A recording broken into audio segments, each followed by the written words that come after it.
Praise. Ayun. Palakpakan po natin si Lord. Kumusta po kayo? Pabuti ng pabuti. Paayos ng paayos. Papogi ng papogi. Paganda ng paganda. Payaman ng payaman. Pabanal ng pabanal. Sino po iyon? Amen. Praise God. The best pong palakpak para kay Jesus. Magandang umaga po sa ating lahat. Good morning. Ayan. At napakaganda po ng panahon ngayon. Talagang maaraw. At dala po ng maaraw na panahon ang mainit ding panahon. Kaya paalala po sa mga may pledge sa aircon. Ayan na nga baga. Makikibigay na po kay Pasnix ha. At para makabili na po tayo. Dahil magandang balita po. Once na kumpleto po natin yung pambili natin ng ating brand new aircon, ay di ibibili na po natin. Ano? At nakakatuwa po ang Lord dahil nasira na uli yung isa. Diba? Kaya talagang there's a very big need na po para makabili tayo ng bago. Huwag kayong mag-alala at pan-motor lang naman yan. Eh di sabi ko, bumaklas na lamang ng isang motor diyan ng kung kanino mang magpapark diyan at di siyang ikabit. Bahala na kung sinong matapatan. Ay nawawala na yung kay Pitts. Kaya alam na, ayusin ni Lord yan. We are praying na biyayaan tayo ng panahon na maaliwalas. Okay, wag rin namang masyadong maulan. Okay, may mga new friends tayo. May mga new friends po, yung mga first time nyo pong nakarating sa lugar na ito. May I see your hands? Ayun, welcome po. And then meron pa po doon. Welcome po kayo rito. Welcome po. We're so happy to see you. Ayan. Okay. Itutuloy po natin yung ating nasimulan na topic last Sunday entitled Umaagos na Pagpapala. Ayan. Sabi ko nga po sa inyo, buong buwan ng August, agos ang pagpapala sa buhay ng bawat anak ng Diyos. Amen. Sinong naniniwala doon? At napag-usapan po natin last Sunday, 3 bagay na dapat nating maunawaan para manatiling umaagos ang pagpapala sa ating buhay. Ano ba yung una? Ang pagpapala ay dapat hinahayaang dumaloy. Huwag mong pigilan. Diba? Kaya walang dumadaloy kasi napipigilan. Okay? So napag-usapan natin last Sunday, huwag mong pigilan para dumaloy ang pagpapala. What else? Napag-usapan din po natin last Sunday, ang Diyos ang siyang nagbibigay ng pangtanim. What do we mean by tanim o pagtatanim? Ito po ay pagbibigay. At maraming beses po sa Bible na whenever they are discussing about giving, lagi nila itong inihahalin tulad sa seed, sa binhi. Kasi naman, yun namang nagiging resulta ng pagbibigay, ang tawag naman ng Bible ay ani or harvest. Okay? Kaya, isa sa napakalaking nakakapigil sa atin pong pagpapadaloy ng pagpapala or blessing, ay yung walang maibigay, yung walang pangbigay. Diba? Paano mo padadaluyin yung wala man lang kahit ano? Okay? Good news, si Lord po ang nagbibigay ng pangtanim. Diba? Nabasa po natin in 2 Corinthians 9, verse 10, naririyan po yon, that God supplies seed for the person who plants. Si Lord din po ang nagbibigay ng seed na pangtanim. Ang Diyos pa rin po ang nagpo-provide ng pangbigay mo. Sabihin mo nga sa iyong katabi, partner, huwag matakot na padaluyin ang pagpapala. Dahil si Lord din mismo ang nagbibigay ng pangtanim mo. Diba? At pastor, ano po ba yung pwedeng itanim? Ano po ba yung pwedeng ibigay? Ano po ba yung pwedeng i-share? Ano po yung blessing na hinahayaan dapat nating dumaloy sa ating mga buhay at huwag pigilang dumaloy? Yan po ay laging pasok sa 3 T's sa buhay. Ano yung 3 T's sa buhay? It's your time, your treasures, and your talent. Pwede naman pong mag-share hindi lang laging pera. Okay? Huwag niyong isipin na laging pera. Pwede kang magtanim, pwede kang mag-share, o pwede kang maging blessing. For example, sa iyong panahon, sa iyong oras. Diba? Naalala ko po nung naglipat bahay si Nagluffy, nung naglipat bahay si Limuel, may mga tumulong po sa kanila. Maghakot ng gamit, mag-ayos, wala namang nawalang gamit sa inyo. Baka iba na pagdalahan. And anyway, yung mga tumulong, sila'y nagtanim, sila'y nag-share ng kanilang panahon, ng kanilang lakas. Diba? At syempre, kung i-convert po ninyo yon, pwede nyo yung i-convert into cash, sa totoo lang. Pwede naman kasi silang kumuha ng mga makakatulong at babayaran nila.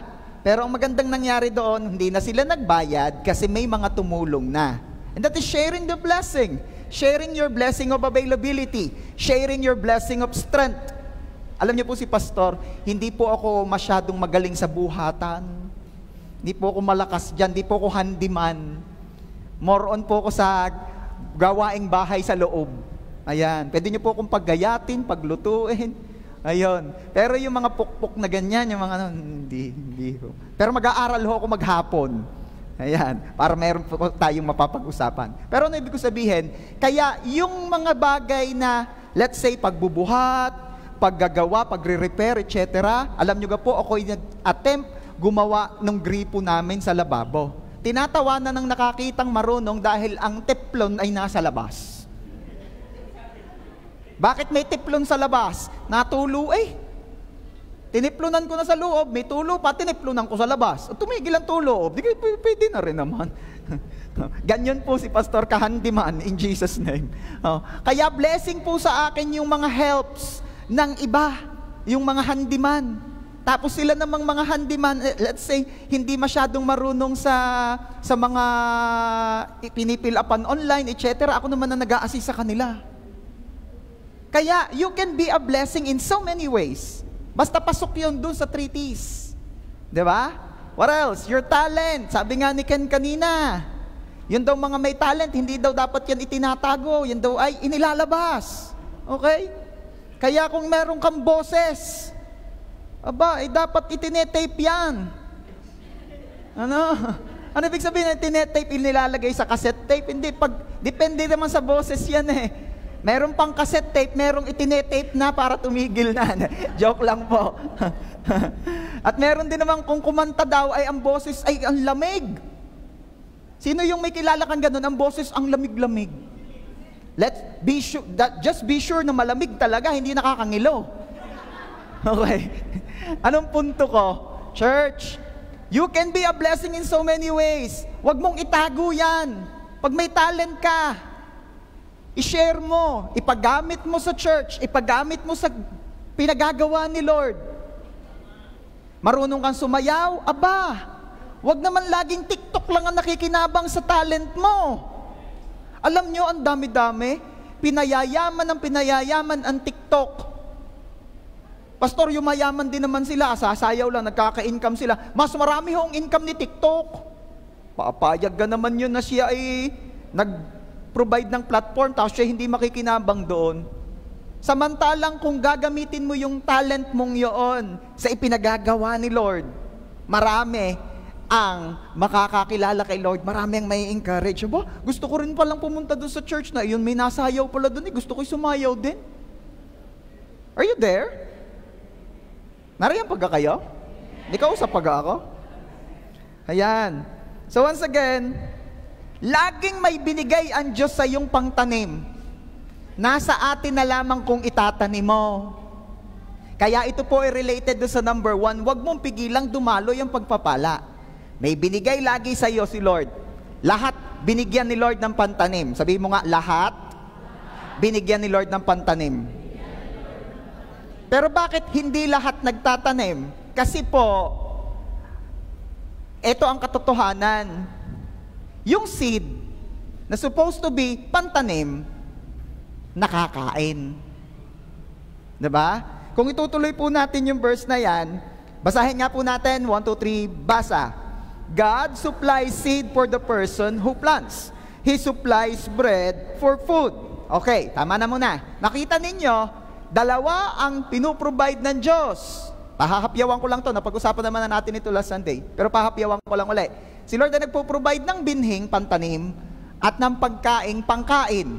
Ang problema, minsan, madalas, yung pantanim, nakakain. And believe me, ang pinakamasarap kainin ay ang pantanim.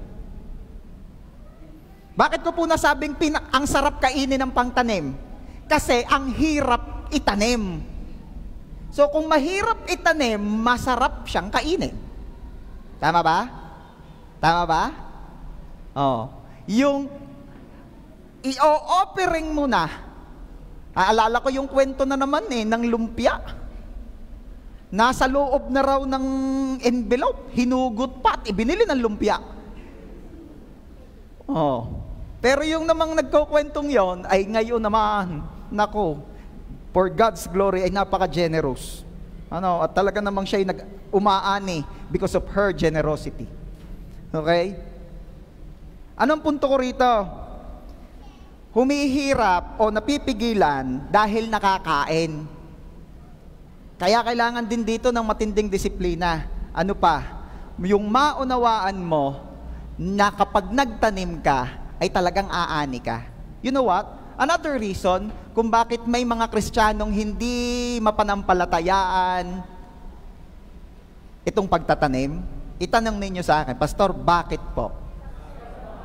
O kaya sabihin nyo naman, Pastor, ano po yung reason? May mga Kristiyano na ha, hindi mapanampalatayaan ng pagtatanim kasi they are not believing sa harvest. Samantalang kung hinug sa iyo, nauunawaan mo ang prinsipyo ng Diyos na kapag ikay nagtanim, ikaw ay aani. Hindi ka matatakot magtanim. Hindi ka mag-aalangang magtanim. Hindi ka magiging doubtful in giving simply because you believe in the harvest. Sabihin mo nga sa katabi mo, believe in the harvest. Kaya nga lang, pag di ka naniniwala na aani ka, hindi ka magtatanim. Alam niyo po ba na ang lahat ng prinsipyo makikita niyo sa Bible, una ay bigay, si Lord mismo ang nagbigay. Padalawa, inspired ng mga natural laws. Pansinin ninyo, kahit di ninyo gustuhin, may malaglag lamang kayong buto o butil lang kung anuman, mapalapat sa lupa yan, sisibol at sisibol yan. At pag yan ay lumaki at lumago, bubunga at bubunga yan. Di ba? Sa totoo lamang, ewan ko ngayon ha, pero nung unang panahon, wala daw ho o bibihira daw ho ang sinasadyang magtanim ng Indian mango. Diba? Yun ay naiitsa lang, nadala lang ng musang o kung anumang hayop, at yun ay sumuloy doon. Napapatong lang, sumuloy at lumaki at mamunga, at dito ang tuwa naman yung may kanyan ng lupa. Marami siyang Indian, ngayon nga lamang ayaw na nila dahil nanlalaglag, mababa ang balyo, nilalangaw, pinagpuputol, pinauling. Time will come, ang Indian mango ay mas mahal pa sa kinalabaw. Bakit? Inubos na ang Indian mango. Yan, binibigyan ko na kayo ng opportunity ha kung saan maganda mag-invest. Long term tayo. Oo, Indian. Okay, anong point ko? Ito po ay law of nature. What else? Ano ba yung mga batas pa ng universe na hindi mo pwedeng pigilan at hindi ka pwedeng maging exempted? Law of gravity. Sino rito na lang tumalon ka, mas lalo pang tumaas ang pwesto mo? Hindi Basta tumalon ka, lagi kang bababa, lagi kang babagsak. Sino rito ang may kilala, mayamang-mayaman siyang tao, willing daw siyang magbigay ng any amount, ma-exempt lang siya sa law of gravity? Wala. Bakit? Because we all know, hindi natin pwedeng takasan yan. Dahil yan ay law of gravity. The law of use. Ano ibig sabihin naman noon? Na anumang lagi mong ginagamit o ginagawa, most especially yung ginagamit mo, you excel on that thing. Lumalakas yan. Halimbawa, nagwo-workout ka, kapag ang wino-workout mo lang lagi upper body, gumaganda ang upper body mo. Yun ang pagkakamali ng iba. Kaya yung lower body nila ang liliit. Ang lalaki ng ganito, ang liliit ng ganito. Johnny Bravo. Diba? Law of use. Ano ibig ko sabihin? Yang mga yan, batas ng environment, batas ng universe. Hindi natin pwedeng pigilan yan. At isa na puri yan, yung sowing and reaping. That what you sow, you reap. Diba? Sino ho rito yung naglalakad ka sa labas, hindi mo kakilala, testingin mo. Hindi mo kakilala, nakasalubong mo, ngitian mo.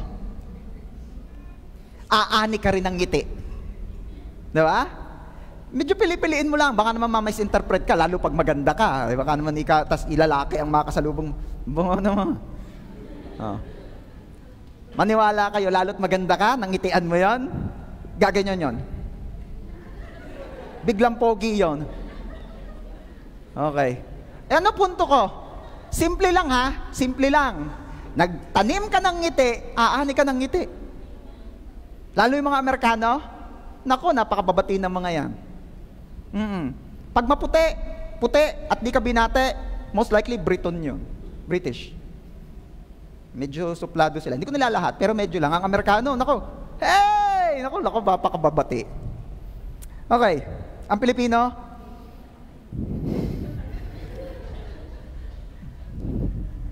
Batanggin nyo, nako, pagkasalalakas ng busay. Pasang ka, di nilaang. Nalaman nyo kung saan pupunta, hindi rin. Di nilaang daw. Okay. So, that's it. Ang Diyos ang nagbibigay ng pantanim, ha? Huwag kang mag-alala. Baka kaya napipigilan mo ang pagdaloy ng pagpapala dahil natatakot ka na, ako'y mawawalan. In the first place, wala naman talaga tayong pag-aari. Hello? Wala talaga tayong pag-aari. Nabanggit ko lang Sunday, uulitin ko lamang kasi tontuwa ako sa truth na ito. Sino po rito nung ipinanganak, may hawak ka ng 1,000? Babaan natin 100. 5 piso na lang. Are you there? Ibig ko sabihin, miskising kong duleng, wala kang dala nang dumating tayo. Wala kang dalang kahit ano. Kaya nga ang sabi, dumating kang hubad, uuwi kang hubad. Ano yun, na-hold up? Hindi. Wala talaga tayong dinala at aalis din tayo sa buhay na ito na wala tayong dala. Mahabang panahon na po ang nakalipas, meron pong mga archaeologists na naghukay somewhere in Egypt. Nahukay nila ang libingan ni Tutankhamen. At nakita po nila doon kung gaano karami pang mga bungo ang kasama noong remains ni Tutankhamen. Bakit? Kasi yun daw po ay mga slaves. Pinagpapatay din yung mga slaves para daw may kasama sa afterlife. Nilagay lahat ng mga kayamanan para madala daw sa afterlife. Question. Si Tutankhamen nawala. Pero yung mga iniisip nilang madadala nila afterlife, andun pa rin.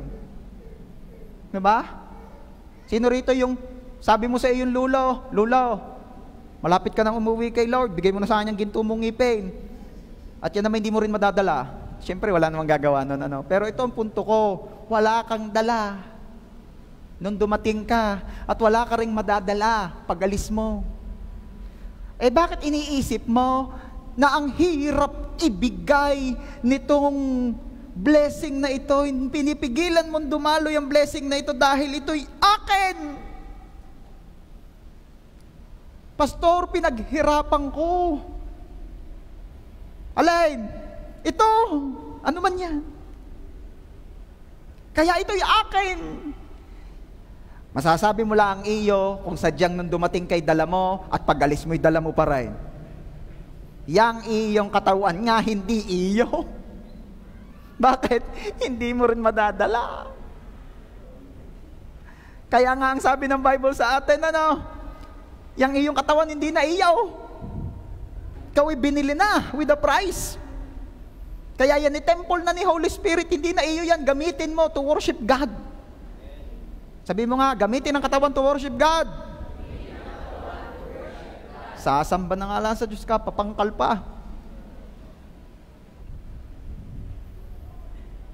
We are so blessed and privileged na ang pagsamba kay Lord, libre. Time will come, and I believe in that, para lang ikimakasamba, kailangan mong gumastos. I pray, wag na nating abutin yon. Kasi nai-imagine ko, kapag nag-rapture, di syempre lahat tayo kasama, sinong gusto mapasama sa rapture? Yung hindi nag-amen, bibigyan kita ng second chance. Sino yung gusto mapasama sa rapture? Apakahirap maiwan sa rapture. Ano ba, pastor, yung rapture? Ang alam ko lang yung rapture, yung paghinog na ho, ang tagihawat, iba yon. Ang rapture ho ay yung kukunin na ni Lord ang lahat ng Kanya. Maiiwan dito ang hindi Kanya. Okay? Yun daw yung ibubukod na mga tupa sa kambing. Ay paano ho pag naiwan? Yun, mararanasan na yung mga, yung lahat na ng hirap. At naniniwala ako, sa panahong yon, baka para lang makapag-worship ng kagaya nito, kailangan mo bumayad. Under protection. Kaya may mga militaring nakabantay sa iyo para maka-worship ka lang dahil under attack na ang church by that time. Samantalang ngayong panahong ito, libre. Sabi mo nga sa iyong katabi, libre. I-maximize na. Come on. Okay. Kaya wag matakot ha. Lahat ng meron kay bigay rin lang ni Lord. At hindi ka taga rito. Alalahanin din lagi natin, hindi ka taga rito. The moment you accepted Jesus as your Lord and Savior, tayo po'y mga tagalangit na. Sabihin mo nga sa iyong katabi, tagalangit ka. Isa ring dahilan na pumipigil para tayo ay makapagtanim, mahayaan nating dumaloy ang blessing natin. Akala natin tayo'y taga rito. Akala natin tayo'y taga rito. Okay? May ikukwento ako mabilis sa inyo. Nung ako po ay bata-bata pa, hindi naman ako sobrang tanda na, no? Pero nung ako ay bata pa, yung mga 9, 10, 11 years old, kami po ay itinreat ng aming isang pinsan sa Glorieta. Tinreat po kami at kami namasyal doon. To make the long story short, binigyan po kami ng maraming tokens, marami nga eh. Tokens. At maglaro daw kami na maglaro. Ay si pastor na katipiran, kahit nung maliit pa yung katipiran at kakuriputan, magaling na lang na born again. Eh hindi ko ginamit lahat yung aking tokens. Tinipid ko. Bakit? Mahirap na mamaya'y wala na. Ako'y laging gayon. Ewan ko ba, nung ako'y bata ako'y laging gayon. Kahit halimbawa, mayroong pagkain, binigyan kami ng mama at papa ng tigigisan chips ahoy. Kami magkakapatid. Yung mga kapatid ko parang mga piranha. Ubos agad. Yung akin, hindi ko agad kinakain lahat. Isip ko para ako'y may babalkan. Ang nagiging problema naman, pag inuutay ko na yung tira ko, naiyak naman yung mga kapatid ko. Ay akong panganay. Ang batas sa amin noon, pag may umayak na isa, papaluin ang lahat. Sabi ko, ano ka naman buhay aray? Ay di naiyak. Tapos ako daw ang panganay. Ako daw dapat na mapabigay. Hirap naman. Tinipid ko yung akin, sila, nilaan mo na agad nila lahat yung kanila. Tapos ngayon, nikakainin. Okay, balik tayo doon sa tokens. Tinipid-tipid ko. Tapos, pauwi na. Nako, hindi ngayon ako magkaintindihan kung paano uubusin yung tokens ko.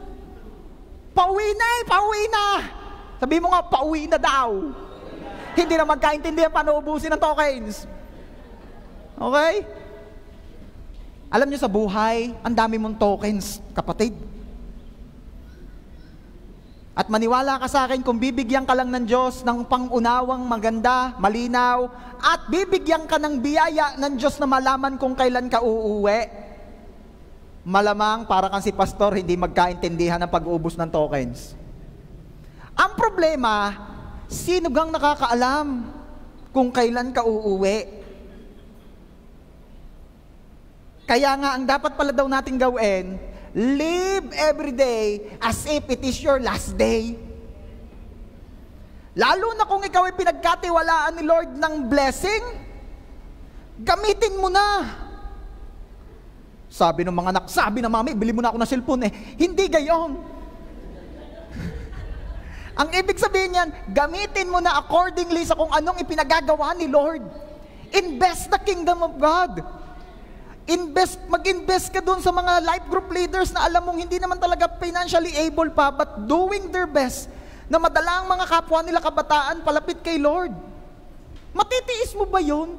That we are so able financially, tapos makikita mo yung mga kabataan, pilit nagdadala lang maraming kabataan palapit kay Lord. Ang merienda nasa gitna, isang balot na uysing, maanghang. Damin-dami nila, samantalang ikaw pa, sangyup-sangyup ka. Come on! Kung wala na tayong kakayanan to bring many people to Christ, pero meron kang kakayanan financially, come on, wag kang magdalawang isip. Invest.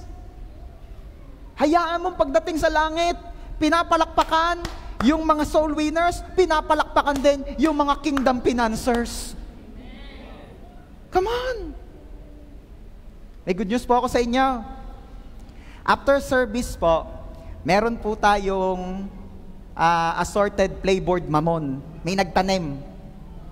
Sabi ko, may playboard mamon po tayo, may nagtanim. May merienda tayo mamaya. Sa ibang church po ay donuts. Sabi po nung nagtanim, saan ka naman o-order ng 100 mahigit na donuts sa isang bagsakan? Di baka tayo mapagalitan naman sa ngayon, madali yung mamon. Kaya mamaya po, meron po magdi-distribute dyan, yung mga taga-welcome po, i-distribute sa inyo. At wag po kayo mag-alala, marami po tayong tubig. JC, wag mo ubusin, ha? Ayan. Sige, inom ka lang, sakto lang. Sakali man po na yung mamon medyo kumalang ng kaunti, may pantulak po tayo diyan. Time will come, i-upgrade ni Lord yan. Magiging donuts or whatsoever. Basta, ako po ay naniniwala na sisimulan po ng Diyos sa atin yung generosity yan. We will be generous in so many ways. Sino excited doon? Okay. Ngayon po, magpo-proceed na tayo sa number 3. At ito po ang mismong ating pag-uusapan. Let's pray. Father, we thank you for we believe you will open the floodgates of heaven, pour out your blessings so much na wala kaming sukat kalagyan. That is your promise. So we pray, O God, we pray, turuan niyo po kami. Turuan niyo po kami. Hayaan niyo ang pagpapalay umagos violently sa buhay ng bawat isa. We dedicate to you this day. This we pray in Jesus' name. Amen. The best mong palakpak para kay Jesus. Number 3, ang pagpapalang hinayang dumaloy ay babalik sa iyo. Ano sabi ko? Ang pagpapalang hinahayang dumaloy ay babalik sa iyo. Kaya pala, ang sabi doon sa number 1, huwag mong pigilan. Tapos sa number 2, in-encourage ka na na si Lord naman ang nagbibigay ng pantanim, kaya huwag mong pigilan. Bakit? Kasi sa number 3, gusto pala ng Diyos ay ito, makaranas ka ng returns. Makaranas ka ng ani. Makaranas kang bumabalik sa'yo. Wow!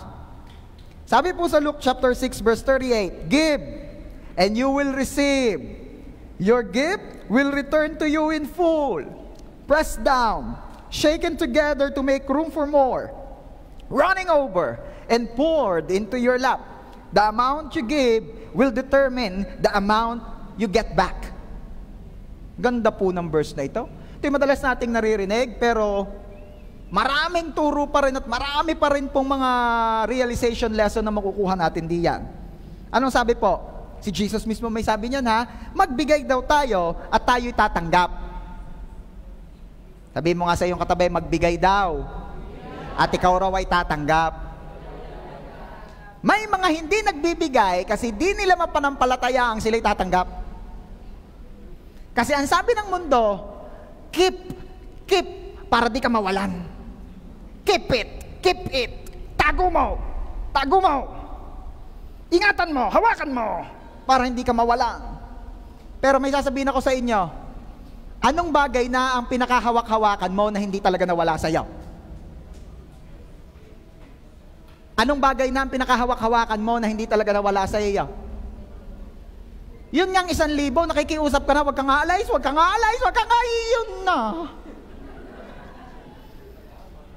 Kaya ang daming naghahabol sa design ng bagong 1,000, wag na daw agila at kabilis lumipad. Bakit daw hindi gawin pagong o suso? Pero maniwala kayo sa akin, kahit pa yung suso, mabilis pa rin yan. Aalis at aalis yan. Pero si 20 ayaw umalis, nandoon pa rin, ano? Minsan nga kahit 20 wala. Ano pa? Lahat ng pilit mong pinipigilan, lalong nawawala. Kung di man umalis, baka mamatay. Diba? Naalala ko nung ako'y bata pa, ako'y naggagagamba. Ako gahoy napaulot manghuli ng gabi. Maagaw natulog si na mama at papa, nakatakas ako, di ako pupunta doon sa Kalamasiyang. Ako'y nag-iilaw na gayon, nakakita ho ako pagkakalaki, talaga na masunggab kabayaw. Yung nagro-robot, ako hindi mahilig maglaban ng gagamba. Negosyante ho ako noon binibinta ko. Sa tuwa ko ho, sa tuwa ko, yung hanggit kong gayon Di hawak-hawak kong gayon, ako'y umuwi na sa bahay. Tama na ang isa, malaki na yun may mga nung time na yun baka masikwenta na.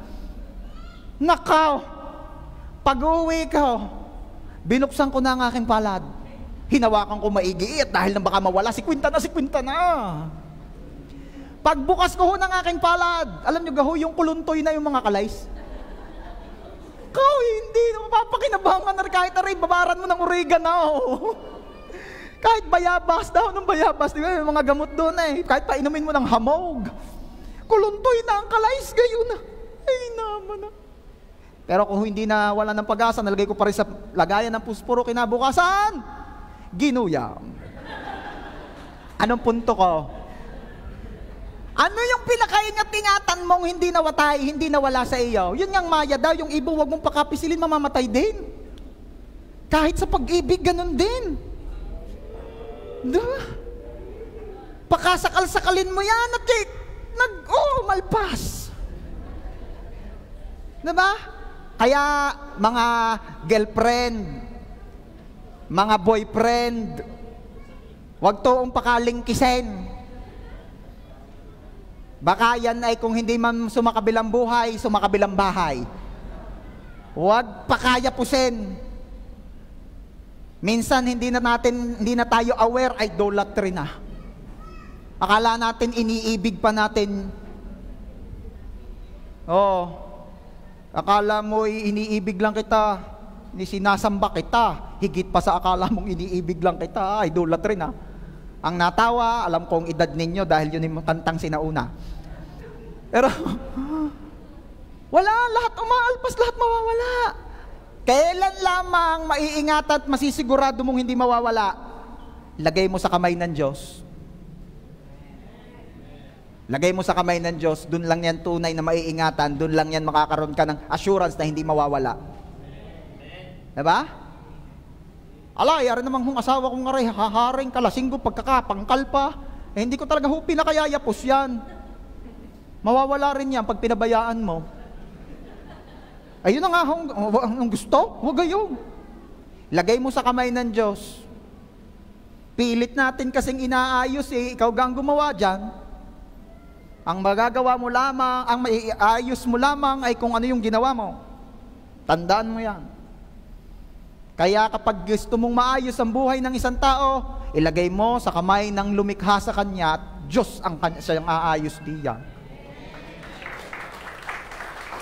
Gayon din naman ho sa blessing. Ano mang blessing na nilagay mo sa kamay ng Diyos, hindi mawawala. Nawala na.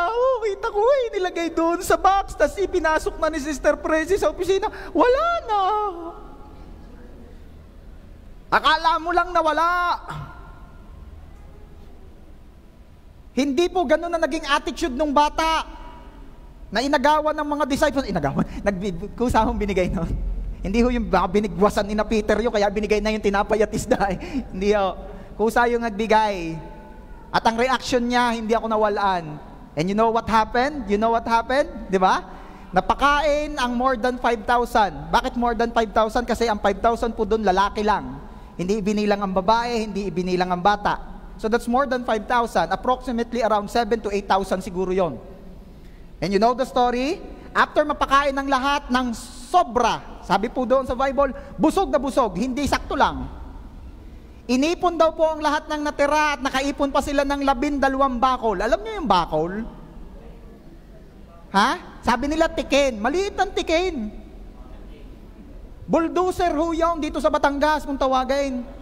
Oh, yung mga magkakalaman Syria magmamangga, bulldozer. Yung malalaki. 12 bakol ang naipong tira. At kanino ibinigay yun sa tingin ninyo?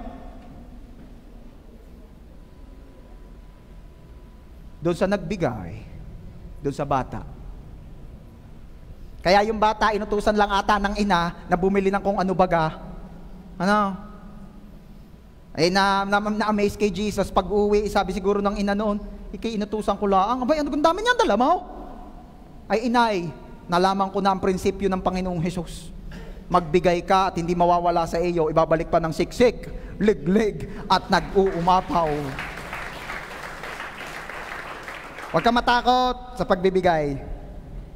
Pag hinayaan mong dumaloy ang pagpapala sa iba, ito ibabalik sa iyo. Lagi kang aani. Okay.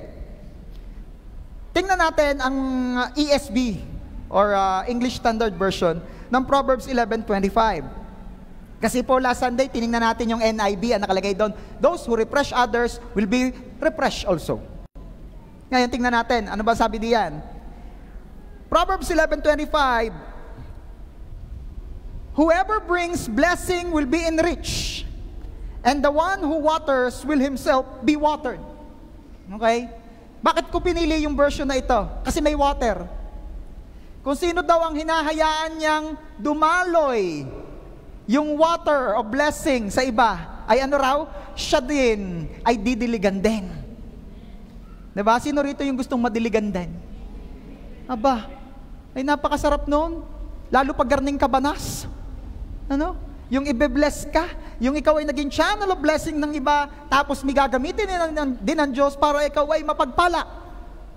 Okay, balik tayo doon sa mga seed o itinatanim.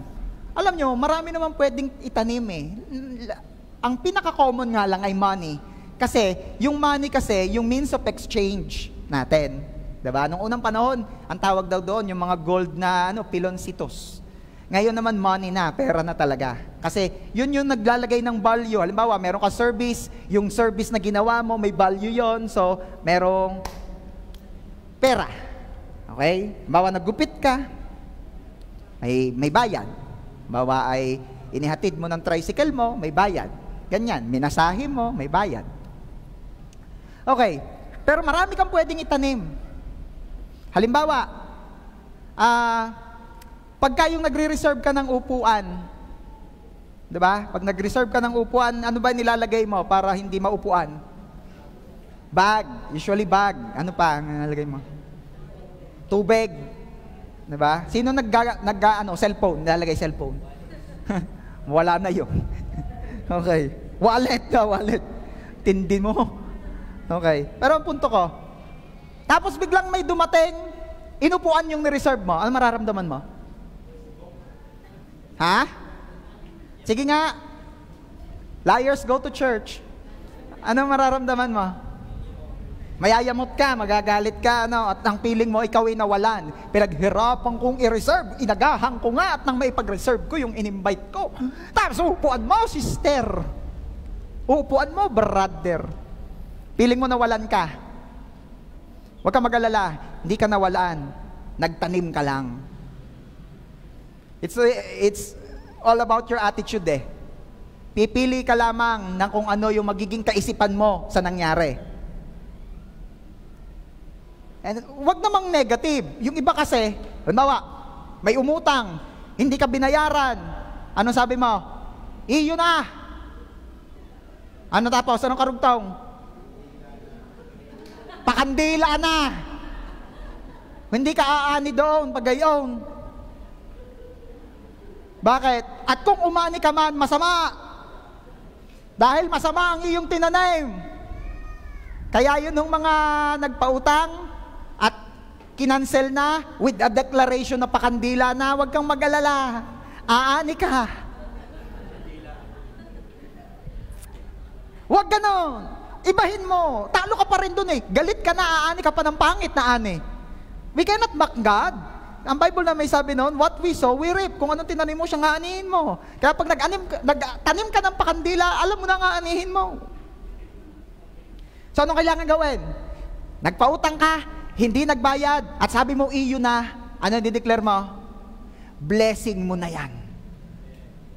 Tanim ko na yan sa iyo, at yan ay alam kong palalaguin ni Lord, at ako na may paaanihin ni Lord ng mas marami pa. Are you there? Dapat gayon. Sabihin mo nga sa iyo, sige, palakpakan natin si Jesus.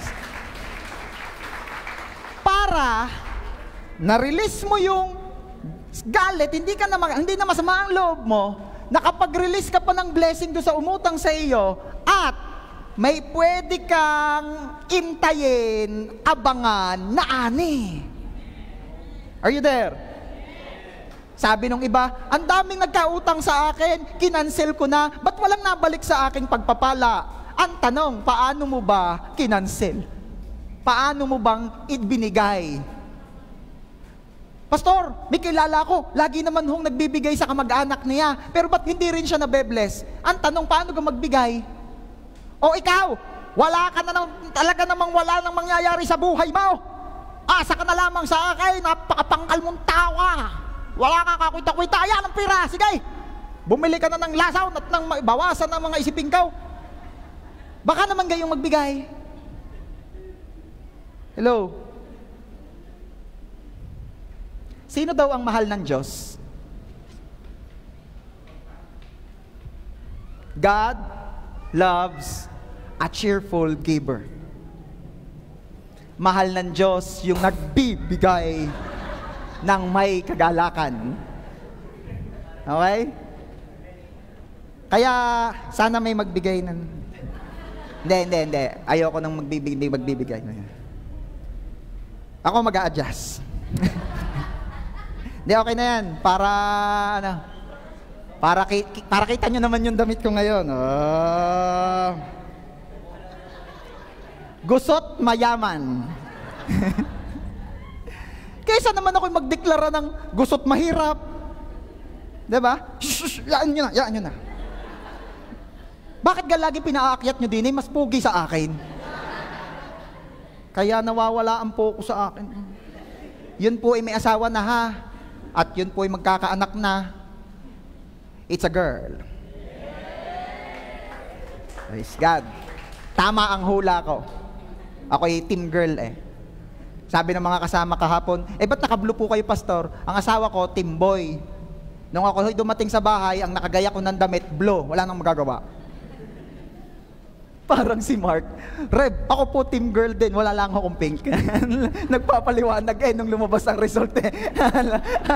Sa gagalingan ng life group ko yun. Okay. Nasaan ako? Biglang lumiit ito eh. Okay. Ayun, whoever brings blessing will be enriched and the one waters will himself be watered. Sarap! Huwag mong pigilang dumalo yung pagpapala, hayaan mong dumalo yung bakit, babalik yung sa iyo. Ito medyo negative na illustration, pero at least merong akong bibigyan ng diin o punto. Diba, sabi sa atin, huwag ka tapon ng basura dahil yung basura ang tinapon mo, babalik sa'yo. Tama? Tama, babalik sa'yo yan. Gayon din no ang pagpapala. Yung pagpapala, hindi ko man sinabing tinatapon. Yung iba kasi parang masama loob mag-offering eh. Hindi yan na yan. Okay na lamang.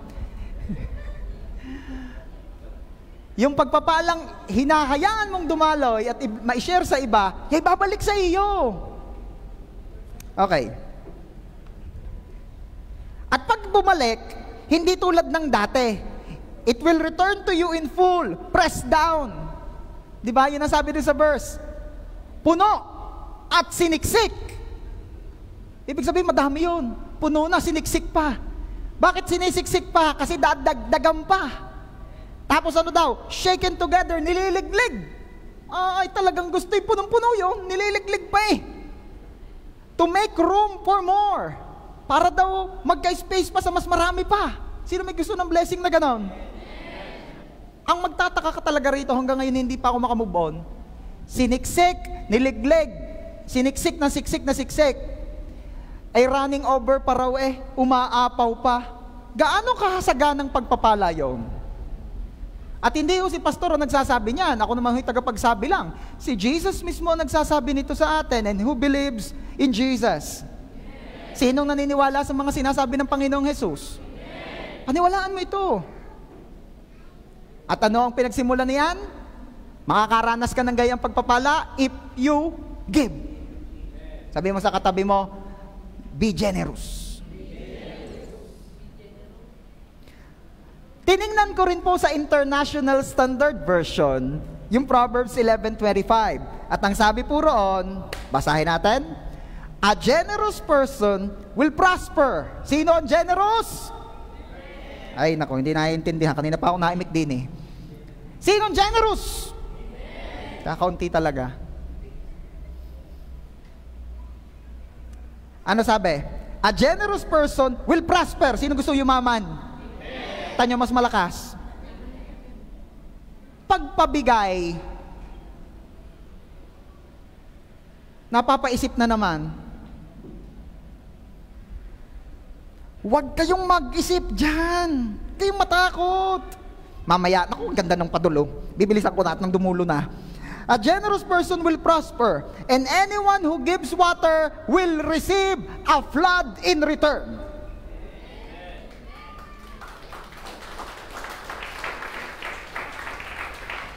Ang sino man daw nagpapadaloy ng pagpapalang malatubig ay tumatanggap ng return na malabaha. Sino ho rito? Yung bumaha lamang ng Gatalampakan ay ibinalita na agad sa IBC, sa ABS, may ABS pa ba? Sa GMA, binalita na sa kung saan international, CNN. Meron kayo gano'n? Dagatan, naging dagat na nga. Ang baha hanggang Talampakan, lunod ang pamipamilyang guyam. Meron kang gayon? Wala naman na yan. Ano ibig sabihin? Hindi nakaka-alarma yun, hindi ibinabalita yun.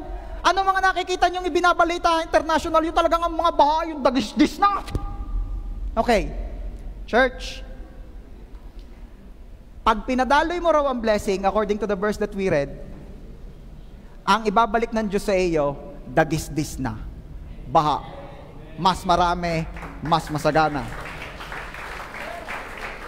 Sabi po nung isang survivor sa baha na nagkukwento, sabi niya, hindi naman ho yung tubig ang katatakutan nyo sa baha eh. Ay ano? Yung dala ng baha. Yung may dalang train, yung mga may dalang troso, may dalang bus. Yun ang katatakutan mo, yung may dalang mga bakal-bakal. May dalang yero, ayos na yung bakal, yero, ayos na, hollow blocks na lang. Yun daw ang kakatakutan mo, yung dala ng baha. Ngayon, ipapositive natin, ano naman na maganda sa baha? Kung anong dala nun. Ang sabi ko, kung anong dala ng baha, pag pinadaloy mo ang pagpapala, humanda ka dahil yung baha may dala na pagpapala. Pastor, nagtanim po ako financial na blessing. Ano po nga anihin ko? Ay dumanda ka dahil laging may dala yon. It could be financial blessing na may dalang good health, na may dalang maayos na relasyon ng pamilya, na may dalang magandang nangyayari sa negosyo mo, na may dalang maayos na pag-aaral ng mga anak mo. Yung dala, bantayan mo yung dala. Okay. Matthew 7:2. Sapagkat hahatulan kayo ng Diyos ayon sa paghatol ninyo sa iba at susukatin kayo ayon sa panukat na ginagamit ninyo sa iba. In context po, ito po ay sinabi patungkol sa pagpapatawad. Pero gusto ko makita ninyo yung bandang dulo at gusto kong i-apply rin ito sa ating pinag-uusapan ngayon. Ang panukat na ginagamit ninyo sa iba, ang siya ring panukat na gagamitin ni Lord sa atin. Okay? Kaya, wag mong laging tinatakalan ang Diyos. Diba? Nabanggit ko sa inyo minsan, sabi, mag-o-offering pa, nagkurudo na paparyan. Aba, ay mag-o-offering pa, namasahe na. Di kayo nga aking pamasahe, offering na yon. Huwag mong sukatin ng Diyos, huwag mong takalan ng Diyos. Gusto mo takalan ka rin? Sino rito yung pagod ka na sa budgeted life? Wala. Bahala kayo, manatili kayo sa budgeted life. Hindi. Ang kalooban kasi ni Lord sa atin, For the Son of Man came, di ba? To give us life and have it abundantly. So, ang kalooban ng Diyos talaga sa atin, abundant life. Kaya kung ikaw ay budgeted life pa rin, hindi pa yan ang sukdulan at perpektong kalooban ng Diyos sa iyo. May igaganda pa yan. Sabi mo, may igaganda pa. O, tingnan mo yung katabi mo, sabi mo, may igaganda pa. Hallelujah. Yung aking asawa nasa loob, exempted dahil napakaganda na. Kung gusto nyo masarap ang tanghalian ninyo, that mga gayo ng mga banat. Okay. May bata. May igaganda pa. Hindi yan. Again, church, sino po ang pagod na sa budgeted life? Nakakapanawa kaya yung laging eksakto? Nakakapanawa at nakakalungkot kaya yung ang anak mo nahingi ng wapol? Hindi mo maibili kasi eksakto lang ang pera nyo. Kasi pag anak ibinili kita ng wapol, maglalakad na tayong mag-ina. Nakakadurog ng puso. Minsan lang naman silang bata. Pagtanda niyan, di na wapol lang ihingin niyan. Cash na. Diba? Again, sino rito yung sawa ka na sa budgeted life? Nakakita ka ng nakakaawa, hindi mo mabigyan kasi ikaw din nakakaawa. Are you there? Andiyan pa kayo? Nakakasawa ang budgeted life simply because hindi yan ang kalooban ng Diyos sa'yo. At bakit budgeted ang maraming tao kahit Kristiyano na? Kasi pagdating sa pagpapadaloy ng pagpapala, budgeted din. Tinatakal mo masyado mong sinusukat, tama na yan, pwede na yan. Pag lumampas, baka lumampas din sa langit. Samantalang ang linaw-linaw, ang sabi ng Bible, and those na nagbibigay ng masagana, umaani ng masagana. Ay bakit ang Kristiyano hindi umaani ng masagana? Kasi sakto lamang, kinalos po talaga, saktong-sakto lamang. Diba? May sasabihin ako sa inyo, when you bring your tithes, di ka pa nagbibigay. At tumahimik ang JA1 San Jose. Ulitin ko, when you bring your tithes, di ka pa nagbibigay. Bakit? Because you just bring. Ipinababalik lang naman talaga at pinadadala lang talaga ni Lord yan. Dahil ang ikapo'y Kanya. Narinig na naman ang ikapo, kaya ang mga Kristiyano'y napanako po. Okay. Kailan ka lang nagbibigay? When you give your offerings. When you give, kapag ikaw'y nagtanim na sa iyong mga kapatiran, nagtanim ka sa mga nangangailangan, that's the time na ikaw'y nagbibigay. At napakaraming Kristiyano, akala nila when they bring their tithes, they're giving na. No, kinaklaro ko po ito. Pero may mangyayari sa iyo. Mangyayari yung pangako ng Diyos sa iyo. Open blood gates of heaven, pour out the blessing so much na wala kang sukat kalagyan, sasaway naman ninira, and every nation will call you blessed. Mangyayari sa iyo yan. Okay? But if you want to experience masaganang ani, dapat masagana rin ang tanim. Again, hindi ito mapapaniwalaan ng hindi naniniwala sa harvest. Those na nagtatanim are those na naniniwala sa harvest. And we all know that the God whom we are serving is the God of harvest. Believing in harvest is believing is the God who will give you the harvest. Okay. So nakita natin ang magdidikta ng pagpapalang babalik sa atin ay kung gaano kalaking pagpapala ang hinahayaan mong dumaloy. Meron ako ikukwento sa inyo. Meron pong dalawang medyo magkalapit na sea. The Sea of Galilee and the Dead Sea. Ano nga uli yun? Sabihin mo nga, Sea of Galilee. Dead Sea. O yan. At yan pong dalawang sea na yan, ay merong nag-iisa or meron silang same source. At yun na yan, Jordan River. Sabihin mo nga, Jordan River. Ayan. Anong meron sa Sea of Galilee? Ang Sea of Galilee po, tumatanggap siya ng tubig from Jordan River, tapos nagbibigay uli siya pabalik sa Jordan River. Nagbibigay siya ng tubig sa Jordan River at tumatanggap din siya ng water from Jordan River. Anong punto ko rito? Punong-puno ng buhay ang Sea of Galilee. Diyan po malimit mangisda ang mga disipulo ni Jesus. Sa Sea of Galilee po nangyari yung napakaraming huling isda. Sa Sea of Galilee rin po nangyari yung nung walang pambayad ng taxi na Jesus, namingwit ng isda si Peter, nakahuli ng isda sa Sea of Galilee, may pira sa loob. Di ba? Napaka punong-puno ng buhay ang Sea of Galilee. Simply because na pinapadaloy niya, hinahayaan niyang dumaloy ang anuman. Padadaluyin niya sa Jordan River ang tubig, pagbalik, lahat ng mga minerals na nadaanan ng tubig ng river na yon, ibinibigay din sa kanya ng Jordan River. Wow!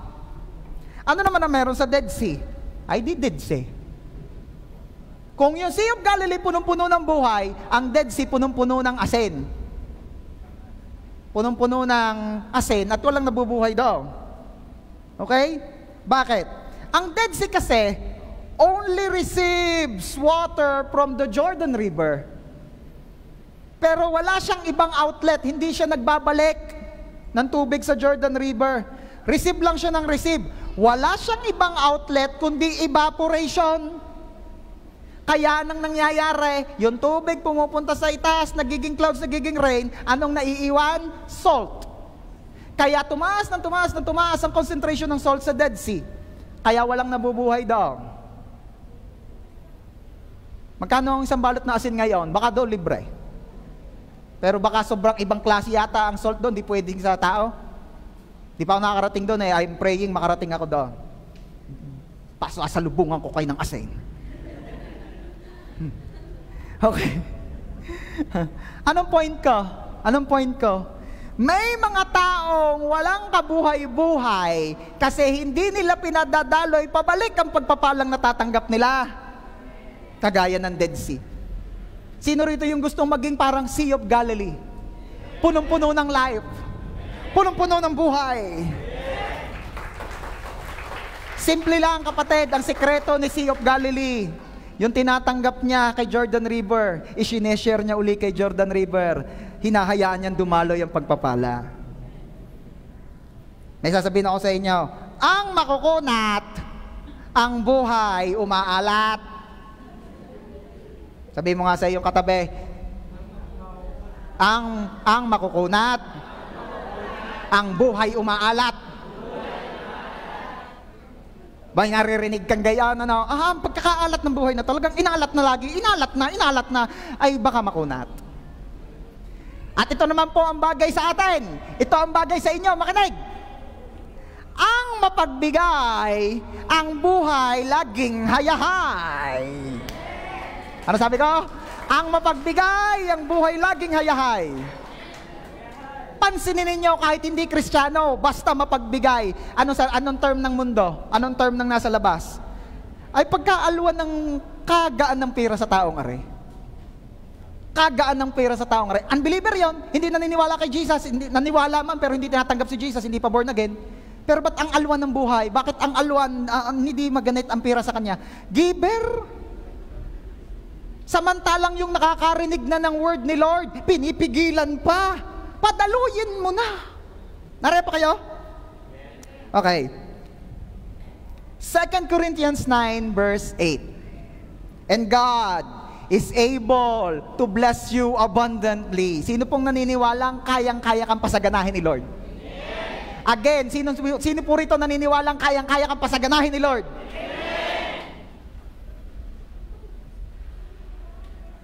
Naniniwala ka naman pala, i-apply na natin. Tumahimik na uli. And God is able to bless you abundantly so that in all things, sabihin mo, in all things, at all times, sabihin mo, at all times, having all that you need, you will abound in every good work. Tatlong bagay po nakita ko sa verse na yan. Una, let's be generous in all things. Balikan nyo nga yung verse. And God is able to bless you abundantly so that in all things, okay? Let's be generous in all things. Ano ibig sabihin? Kailangan pala, kung gusto mong yung pagpapalang pinadadaloy mo o hinahayaan mong dumaloy o bumalik sa iyo, let's be generous in all things. Ano ibig sabihin? Napaka-generous mong sumama, magbigay o magtanim ng companionship. Sino rito yung mga ganyan o may kilala kang ganyan? Talaga namang one call away lang nandyan na. Diba? May mga ganyan eh. At blessing sila sa buhay natin. Laging nandyan, sabihan mo lang, nandyan, nag-i-spend ng time sa iyo, sagot na niya ang kwento. Pero, ano sabi ng Bible? Let's be generous in all things. Everybody say, in all things. Ibig sabihin ng church, wag namang laging sagot mo lang ang kwento. Masarap din naman yung may kwento, pero di naman yan nakakabusog. Are you there? Wag naman lagi na lamang sa umpukan ninyo, sagot ko na ang kwento. Wag naman laging, saka wag kang papayag ng gayon. Wag tayong papayag ng lagi na lang tayong nililibre. Mag-level up ka. Dumating ka na doon sa point na gusto mo naman, ikaw ang nanglilibre. Tamo na hina ng amen. Yo, may birthday yan na doon. Oh. May nanlibre na doon. Ang prayer ko, dumating tayo dun sa point na ang gusto na natin, ang dinidesire na natin, tayo ang magbibigay, hindi na yung tayo yung bibigyan. Amen. Bakit? Kasi hanggat hindi mo iniisip na ikaw ay maging pagpapala, hindi raragasa ang pagpapala sa buhay mo. Ang gusto ni Lord talagang i-bless ng maraming blessing, ay sino? Yung maraming bata. Ay, yung may bata po. Pasuyo na ho. Pag hindi po ari kinilame ng mismong may kanya, ari ho ay i-donate na. Ay, hi! Mark. Yan na. Hallelujah. Answered prayer. Sige Mark, yaan mo. May walang imposible sa Diyos at walang aksidente. Sabi ko, walang aksidente.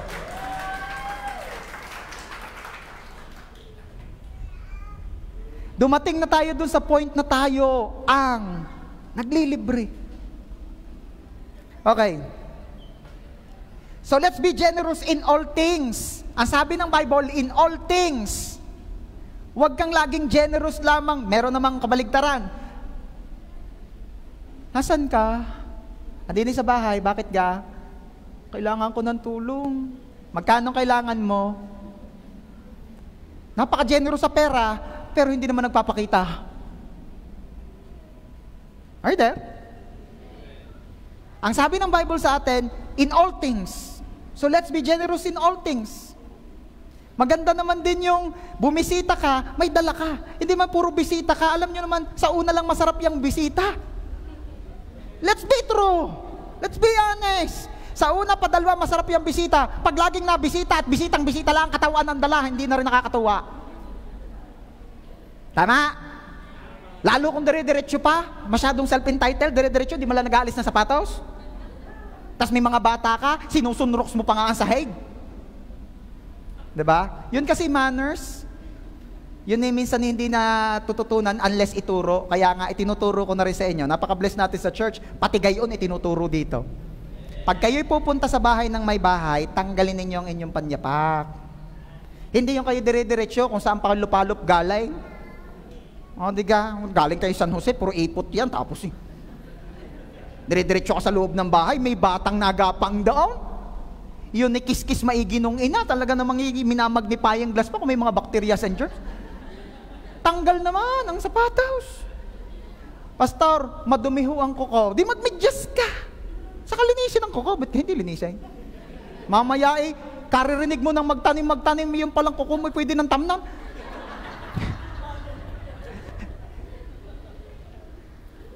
Tanggalin ha. Awa na. Maawa sa mga may batang bahay. Ayun may matatanda ng lahat. Aba, ay matatanday gayon din. Ano gakala ninyo? Bata lang ang pwedeng magsilan. Ano? Karte nyo naman, pastor, sadya. Yain ng Marte. Tinatanggal po ha, dire-diretso. May mga life group ko, talagang pinatatanggal ko pag napunta ho sa amin. Tanggal yan! Tapos tinatago kong sapatos. Hindi. Ano ba yan? Nahaba sa gayon eh. Oh. Let's be generous in all things. Napaka-generous sa time, sa finances, tapos hindi naman generous sa mga good acts. Nakakalungkot may mga Kristiyano, tumigil na sa paggawa ng masama, tumigil na rin sa paggawa ng mabuti. Masama lang ho pinapatigil sa ating gawin. Yung paggawa ng mabuti, ituloy mo. Ha? Kagaling-galing dati nag-aakay ka pa ng matatandang natawid. Ngayon binibidyohan mo pa Ano ba ka naman niya? Acts, good acts. Yung mga mabubuting gawa, let's be generous doon. Wag naman puro pira-pira. Akala mo naman, ano kailangan mo tulong? Magkano kailangan mo? Hindi gayon. Minsan naman, panahon lang ang kailangan. May makikinig lang. Yung iba naman, very generous sa pagpapayo. Pumayo na ng pumayo, samantalang yung nakakausap ang gusto'y makikinig. Yung meron, alam niyo ibig sabihin? Uy, alam mo, gusto ko ng kausap. Gusto ko lang may mapag-releasean. Tapos yung si kausap naman, siya nag-release na nag-release. Kaya nangyari, hindi na wala ang stress nung isa, lalong na-depress. Lalong nabigatan dahil ikaw ay dami mong sinabi, pinayuhan mo ng pinayuhan. Kaya nga nai-stress na yan sa bahay dahil yung nanay nga ay gayaan ang gayaan. Tapos pagpunta mo, ikaw gayon din ang gayon. Allah, maghahanap na ng tali. Kat. Ano ibig sabihin? Masyadong generous sa pagpapayo pero hindi generous sa pakikinig. Pastor, ba't kayo napaka-generous sa pagpapayo? Ay, alam nga ako makinig sa inyo. O, tanya. Hanggang alas 11 tayong ganito. Diga? Kaya ako magpapayo dahil yun ang need nyo. Okay. So, be generous in all things. Are you there? In all things, sa lahat. Ano pa? Pangalawang nakita ko riyan, let's be generous at all times. At all times. Sabihin mo nga, be generous at all times. Alam nyo, merong mga generous naman moody laang. Tama ka? Sino rito yung guilty doon? Generous naman depende sa mood. Pero ang sabi ng Bible, be generous at all times. Hindi pwedeng depende sa mood. Kasi pag depende sa mood, hindi ka generous talaga. Moody ka lang. Sabi mo nga sa iyong katabi, ang generous daw, generous at all times. Kasama na rin po rito yung generous ka, hindi lang kapag marami kang blessing. Dahil ang generous talaga at all times, kahit walang blessing, generous pa rin. Na lang ang nag-amen You see? Ito po ang kalooban ng Diyos sa atin at ito po ang gusto ng Lord sa atin. Let's be generous in all things and at all times. Sino ho rito yung nagtitip? Yung nagtitip. Yung halimbawa may waiter gayon, nagtip ka. Sino naman ho rito yung nakita mong malaking tinip ng kasama mo, kinuha mo pa? May kilala akong gayon Kadaming, di kumain, barkadahan. Ang daming itinip nung naglibre. Aba, nang hinayang yung isa kinuha, binawasan pa Ay, kainaman na. Kinuha yung buo, iniwan yung barya. Magtip kayo. Magkano lamang ang sweldo ng mga yan? Hindi ko minimenos meron ako patutunguhan. And minsan, madalas, doon lang sila nakakabawi sa tip. Pastor, ano namang nangyayari doon kung ako magtip doon? Ano sabi ng Diyos? At ikaw, na nagbibigay sa hindi makakapagbalik doon ng lihim, ang Diyos naman na nakakakita ng ginagawa mo ang siyang magbabalik sa iyo noong. Magtip ka na uli. Dati nagagawa mo na yun Naniniwala ko dati ginagawa mo na yun. Kaya lang iniisip mo, pamasahin na. Ay, ano na. No. Magtip ka. At humanda ka sa ani. Hindi na makakaganti sa iyo yung waiter na yon dahil hindi ka makilala, etc. Pero maniwala ka, ang Diyos na nakakakita ng ginagawa mo, siyang gaganti sa iyo. At pag Diyos ang gumante, humanda ka.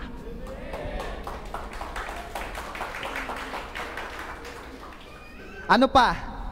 True abundance is not only abounding in good things, but abounding in good works. Alam niyo kung sinong tunay na mayaman?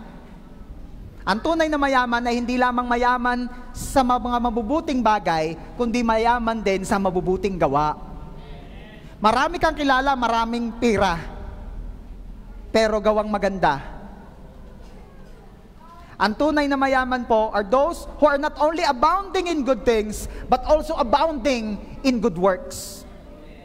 At marami rito, hindi ka pa man mayaman, abounding in good things, pero you are abounding na in good works, kapatid, mayaman ka na at papayaman pa. Kaya alam nyo, sa totoo lang, kung ang pagbabasihan nyo yung prinsipyo ng Bible, hindi laging ang mayaman ay yung maraming pera lang. Ang mayaman, yung maraming blessing, abounding in every good things, and also abounding in every good works. Psalm 126 verse 5. Those who sow with tears will reap with songs of joy. Again, Psalm 126 verse 5. Those who sow with tears will reap with songs of joy. Ano ibig sabihin niyan? Sila raw mga nagtatanim ng lumuluha ay aani na umaawit ng may kagalakan. Ano ibig sabihin niyan? Ang pagbibigay ay hindi madali. Ang pagbibigay ay hindi madali, lalo na kung tunay na pagbibigay ang pinag-uusapan. Anong ibig sabihin?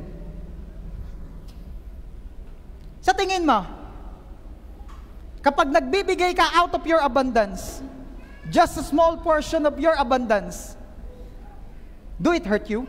Does it hurt you? Nasasaktan ka pa rin ba? Halimbawa, meron ka 1,000 pesos, nagbigay ka na 10 piso, nasaktan ka? Nasaktan ka? Hindi. Kung meron ka 100,000, nagbigay ka 100 pesos, nasaktan ka? Hindi.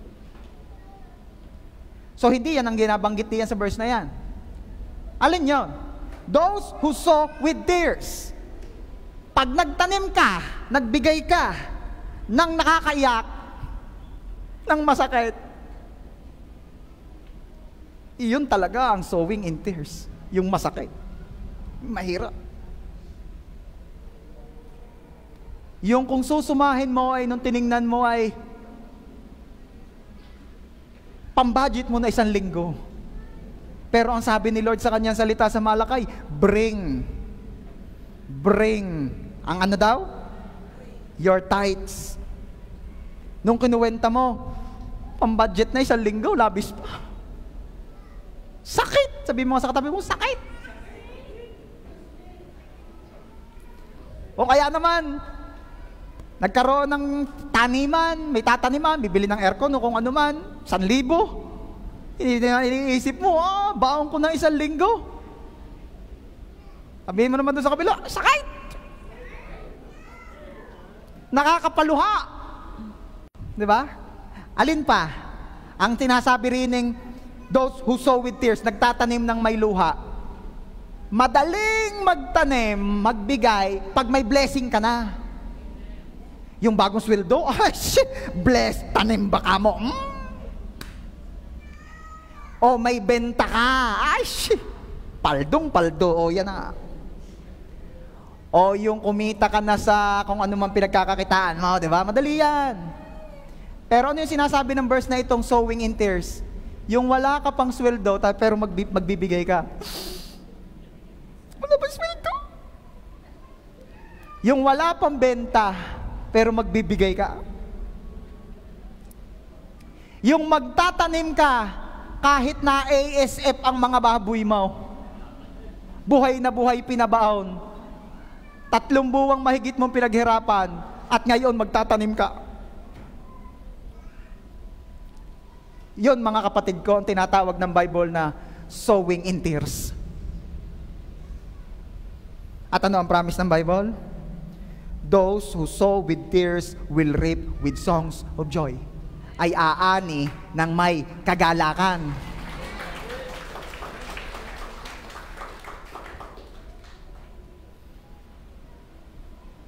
Pag ikaw ay biglang may nagbigay sa iyo ng 100 pesos, magagalak ka.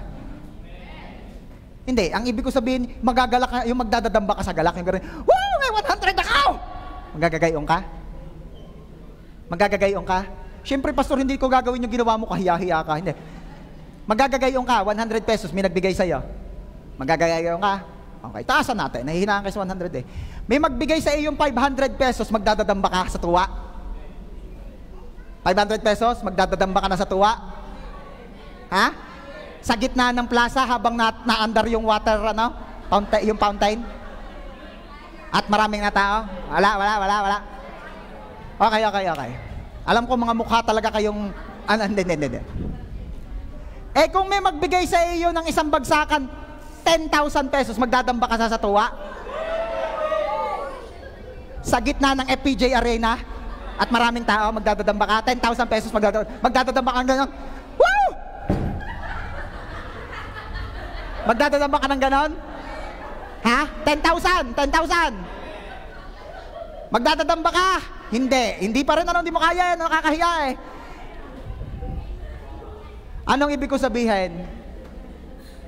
100,000! May magbigay sa'yo ng 100,000, punong-puno ang FPJ Arena, magdadadamba ka sa gitna? Ha? Oh, may dumadami na yung nag-i-amen. Ibig sabihin na magiging magalak na talaga kayo sa 100,000. Masaya na kayo sa 100,000. Ano? Sabi ko na sa inyo, kayo talaga yung mga blessed man and woman of God. Anong punto ko? Sino nasweldo na rito ng 100,000 monthly? Nasweldo ng 100,000 monthly? Mas mataas pa? Hallelujah. Okay. Bakit ko tinatanong? Hindi ko kayo utangan. Kasi ang promise ng Bible, ang nagtatanim daw ng lumuluha ay aani ng may kagalakan. Okay? Sino rito yung regular na sa iyo ang makareceive ng 100,000 na blessing? Huwag ka munang magdeklara, yung tunay muna. Regular ka nang rumireceive ng 100,000 weekly, monthly. Wala pa. Ano? Bakit kaya? Gayong, tinanggap mo na ba si Jesus as your Lord and Savior? Are you bringing back your tithes? Oh, bakit? Bakit hindi pa rin? Sa tingin niyo, bakit hindi pa rin? Bakit hindi mo pa rin nare-receive yung... Kasi, ano ang pinupunto ko rito eh? Ang promise ni Lord, aani ka ng may kagalakan. Pero bakit ang inaani natin hindi pa nakakapagpadamba sa atin? Are you there? Sabi ko, bakit ang inaani natin hindi pa nakakapagpadamba sa atin? Isa lang ang sagot. Nasa verse na rin yan. Kasi baka hindi ka pa nagtatanim ng may luha. Kasi baka ang seed mo wala pang dating sa'yo. Maniwala ka sa akin, pag may dating sa'yo, may dating kay Lord at ang ipararanas niyang pagpapala sa'yo, may dating din.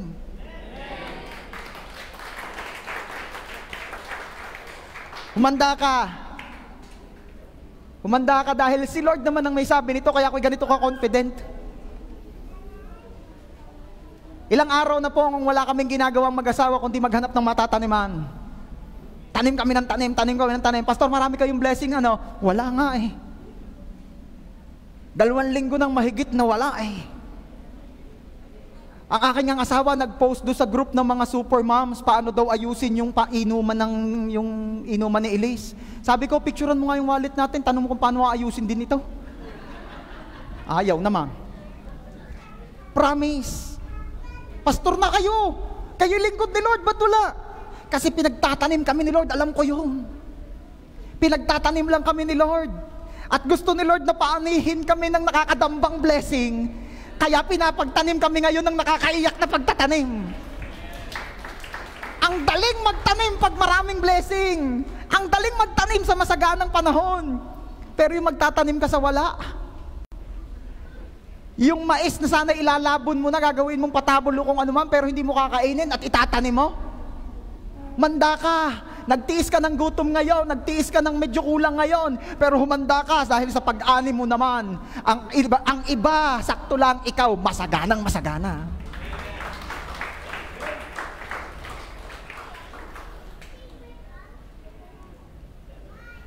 Verse 6, those who go out weeping, carrying seed to sow, will return with songs of joy, carrying sheaves with them.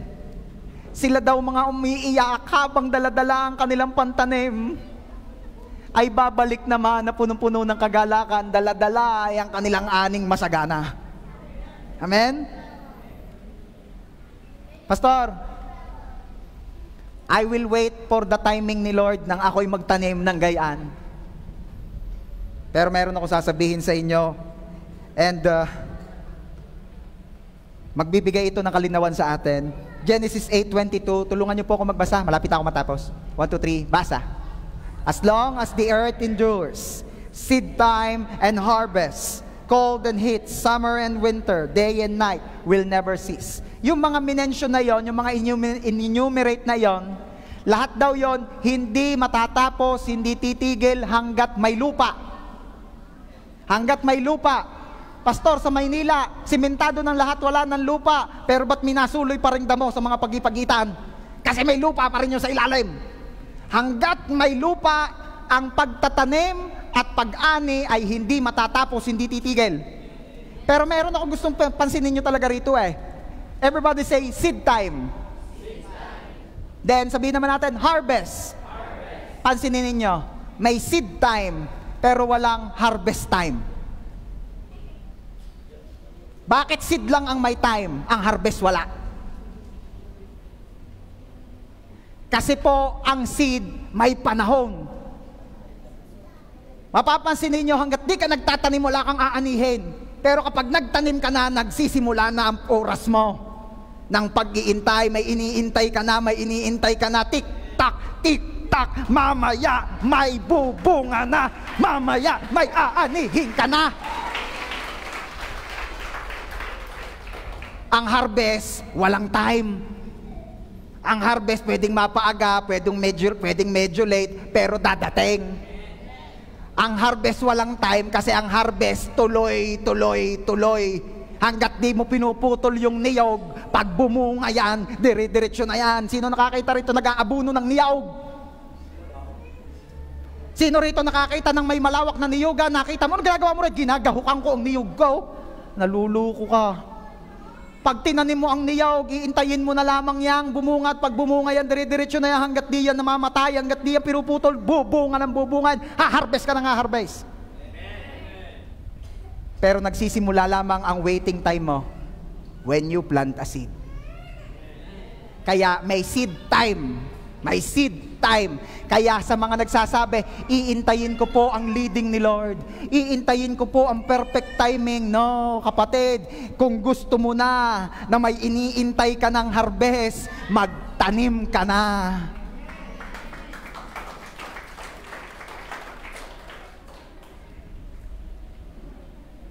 Pastor, mababa lang po ang kaya kong itanim na balyo. And I will end up with this. Mababa lamang po ang kaya kong itanim na balyo. Okay. Alam nyo yung balyo, hindi yan nakabase lamang sa mismong balyo na nakikita mo. Depende yan sa location. Sino rito yung mga nasa real estate? Mga nag-aahente, nagbebentang lupa, etc. Wala. Magandang negosyo yon, magandang hanap buhay yon, i-aralin ninyo. Pero isa lamang ang makikita ninyo sa kanila, maririnig nyo sa kanila. Ang lupa ba, pare-pareho ang presyo? Namahal yan, depende sa? Nataas ang value, depende sa? Location. Ang lupa gadini sa tabi natin at ang lupa sa Dasmariñas Village magkapresyo laang. Bakit mahal doon? Kasi yung location. Pag nagpagawa tayo ng JA1 San Jose Church, yung mga karatig noon, mamahal. Bakit? Depende sa location. Ano ibig ko sabihin? Yung iyong pantanim, nahihiya ka atang itanim, kasi sabi mo maliit ang value, kapatid, ang value niyan depende sa location. Pag dito mo itinanim sa lupa yan, yung 20 mo, korneto lang yan, baka kulang pa. Pero, ibahin mo ang location. Basa, Matthew 6:19 to 21, and we will end up with this. Basa, do not store up for yourselves treasures on earth, where moths and vermin destroy, and where thieves break in and steal. Verse 20, but store up for yourselves treasures in heaven, where moths and vermin do not destroy, and where thieves do not break in and steal. For where your treasure is, there your heart will be also. Ang blessing na tinanim mo sa lupa, hanggang yan lang ang value niyan. Ibahin mo ang location. Tataas ang value ng blessing mo, depende sa location. Kaya ang sabi ni Jesus, mag-ipon kayo ng kayamanan, hindi sa lupa, sa langit. Tataas ang value, depende sa location. Okay? Kaya mga kapatid, it's about time that if you really, really want to experience harvest with joy, harvest habang numaani ka ng may kagalakan, yung nakakadambang blessing. Kapatid, huwag kang matakot. Huwag mong pigilan na dumaloy ang pagpapala sa buhay mo. Sino po rito ang gusto makaranas ng umaagos na pagpapala ngayong month of August? Everybody, I want you to stand up, please.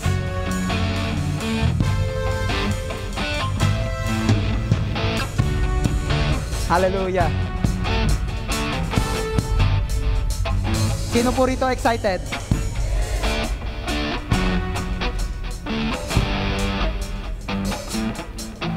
Sabihin mo nga sa iyong katabi, partner, excited ako na magtanim. At excited din ako dahil naniniwala ako, magtanim man ako ng lumuluha ngayon, paaanihin naman ako ng Diyos ng may kagalakan. Parang nagsasabi ka palang malungkot ka na talaga pero hayaan mo, the Lord will turn your sorrow into joy. Hallelujah.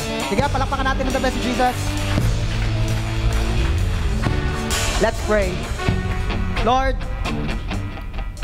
ang iyong mga salita na narinig namin ngayong umaga ay hindi mo hahayaang bumalik sa iyo nang hindi nagagawa ang layunin nito. Alam namin, Lord, na lahat ng pangako mo na aming kinilim ngayon, bantay na bantay mo. At gusto mong maganap. Kaya Lord, hayaan niyo po na ang mga anak mo ay makaranas hindi lang lagi na lamang budgeted life but ng abundant life. And Lord, salamat kasi hahayaan niyo ang pagpapala niyo'y umagos sa buhay ng bawat isa in Jesus' name. Gamitin mo kaming daluyan ng pagpapala mo. Huwag niyong hayaang mapigilan namin ang blessing. At hayaan niyong ang bawat blessing na aming hinahayaang dumaloy ng malayay, bumalik din ng masagana sa amin. Salamat, Lord. I pray and declare in Jesus' name na ang lahat ng anak mo, bagamat magtatanim ng may luha, ay aaning punong-puno ng kagalakan. Thank you so much, Father. I pray and declare na ang JA1 San Jose ay church ng mga generous Christians. Thank you so much, Father. This we pray in Jesus' name. Amen. The best mong palakpak para kay Jesus. Makakaupo na po tayo. God bless you.